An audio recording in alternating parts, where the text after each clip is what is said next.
So present నేను మళ్ళీ return back to స్టోర్కి అయితే వచ్చేసాను. ఓకేనా, స్టోర్కి వచ్చిన తర్వాత మన దగ్గర ఒక బ్యాగ్ ఉంది కదా, ఆ బ్యాగ్ని స్టోర్లో సబ్మిట్ చేసిన తర్వాతనే మళ్ళీ నెక్స్ట్ ఆర్డర్ అయితే వస్తుంది. సో మరి ఇది ఎలా సబ్మిట్ చేయాలి, ఫిజికల్గా సబ్మిట్ చేస్తే సరిపోతుందా అంటే లేదు భయ్య.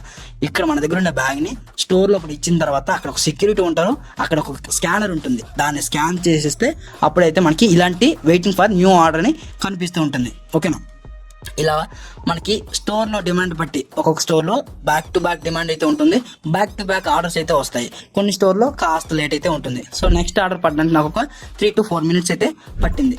ఓకే, నెక్స్ట్ ఆర్డర్ కూడా వచ్చేసింది. ఇక్కడ మనకి ప్యాకింగ్ ఆర్డర్ అని కనిపిస్తుంది, అంటే ఆర్డర్ అనేది ప్యాక్ చేయడానికి రెడీ అవుతుంది అని చెప్పేసి. ఇక్కడ ఏ మెటీరియల్స్ పడ్డాయని చెప్పి మనకు షో అవుతుంది, మనం ఇక్కడ చూసుకోవచ్చు. అక్కడ మెటీరియల్స్ పిక్ చేసుకునేటప్పుడు కూడా మీరు చెక్ చేసుకోండి, మీ బ్యాగ్లో అన్ని మెటీరియల్స్ వచ్చాయా, ఏమైనా స్కిప్ అయ్యాయా అని. వన్స్ స్కిప్ అయ్యాయంటే అక్కడే మీరు వాళ్ళతో మాట్లాడి ఆ మెటీరియల్స్ పిక్ చేసుకోండి.